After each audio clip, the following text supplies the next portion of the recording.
Bill? So a tie game, right, Dana? That's where we start later tonight. 50 Democrats, 50 Republicans, majority 51 in the Senate. That is your balance of power. That's where we begin when our coverage continues.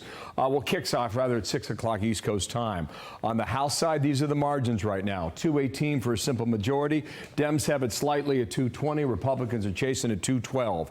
Here are your key indicators early in the night. And frankly, Dana, I could point to 10 or 12 or 20 or 30 early indicators. I'll just give you a few basic ones. Virginia's been talked about so much.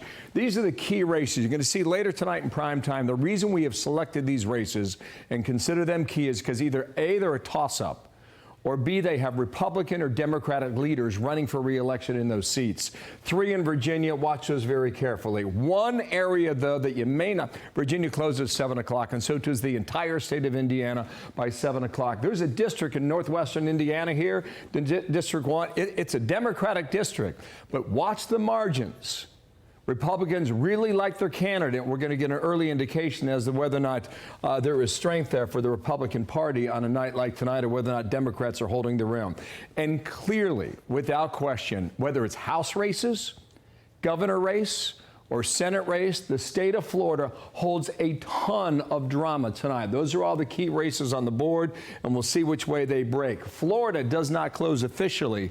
Take a walk back over here, Jimmy, until 8 o'clock because the Panhandle closes late. But during that 7 o'clock hour, with Florida counting so quickly, Dana, we're going to get some indication from those House races as to how they're going early in the night. Well, someone who knows a lot about Florida closing in the Panhandle an hour later is Karl Rove. I'm going back. 2000, back machine. PTSD. Get me out quickly. You know that Mindy Tucker says she remembers that phone call from you saying the polls stay open until 8 o'clock. Exactly. It's good to have you. Hey, so what do you look at on a day like today that those of viewers at home should pay attention to? Well, I'm sort of with Bill. I'm looking at the early results in Indiana, Kentucky, Virginia, comparing what they are today to what they were 2 years ago to begin to get a sense of how big the swing is from the Democrats in 2020 to the Republicans in 2022. So I'm spending a lot of time in the early ones taking a look at comparing, like early vote in Pennsylvania by county, early vote in those 3 districts in Virginia, 2, 7, and 10. The early, how the vote is coming in Indiana 1. But I'm also looking at the rest of Indiana and the rest of Kentucky, which a lot of those come in at 6 o'clock. So even though they're not competitive races, except Indiana 1 that reports at 7, I'm starting to look at 6 o'clock in these non-competitive races. How do the results compare to 2 years ago? So you're looking at percentages, is there Republican strength or weakness? Is there Democratic strength or weakness? Correct. I just had the billboard. You got the whiteboard. Yeah, exactly. Care to share? Let's step back for just a minute. Yes. What's important here at the last that we don't have a good sense of from the returns until we get everything in. And what's going on now is the independent and swing voters who are still up for grabs are making a decision. Am I going to vote or not?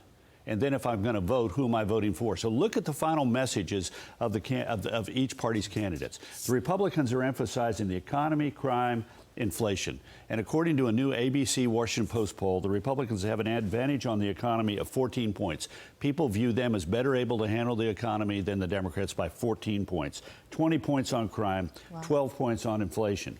Interesting to me, threat to democracy, the Democrats have only a 3-point advantage. It's a reminder that if you say our democracy is at stake, some people look at that on the center and the right and say, well, one-party government isn't helpful, or going too far to the left is unhelpful, or doing things like giving away $500 billion in student loan forgiveness without a vote of the Congress is a threat to our democracy. So the Democrats don't have a big advantage on it. They do have a 13-point advantage on being the party better able to deal with abortion, but Gallup says only 4% consider that to be the most important issue. So as we go into these final hours, as people are literally showing up to vote, they have to. The key voters today and yesterday are going to be the people who are up for grabs, who either are weakly linked to their choice or haven't made up their mind.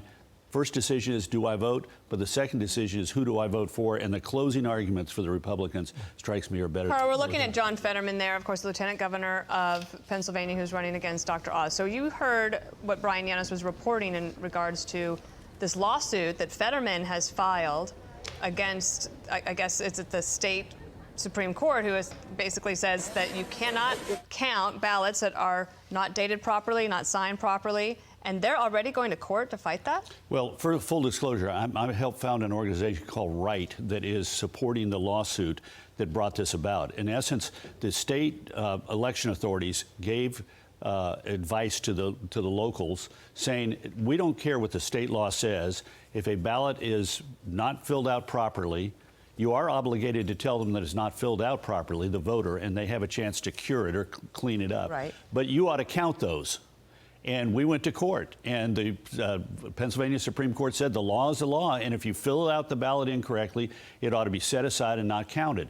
So what Fetterman is attempting to do is say, I don't care what the state law says.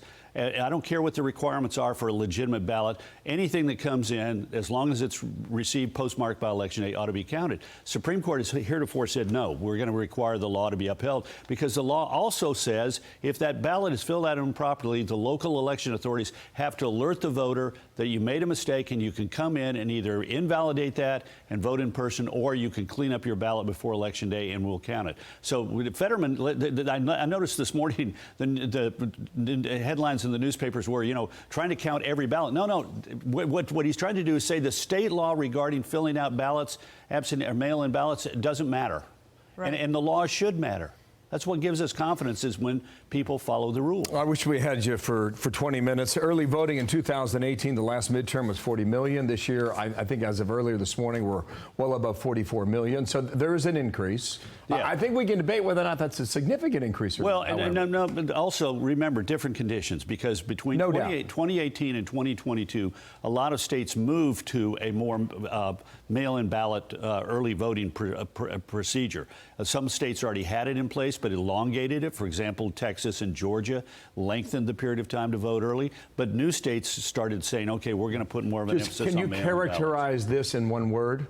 Is this a strong turnout, a mild turnout, or can we say that yet? We can't say that yet. We've got to look at the totality of turnout. Okay. Now, I will say in Texas, where we have a long tradition of having roughly, approaching 2/3 of the vote in early, because we have a very robust, early vote and mail-in ballot program, that it's below what it's on a trajectory to be numerically larger than 28, but percentage-wise smaller. Understood. Rest your voice. You got a long day. It'll be fun to be with you tonight, starting at 6 p.m. for special coverage. Thank you, Carl. It'll be a lot of fun. Great World to see Series. you. Thank you so much. I'm Steve Ducey. I'm Brian Kilmeade. And I'm Ainsley Earhart. And click here to subscribe to the Fox News YouTube page to catch our hottest interviews and most compelling analysis.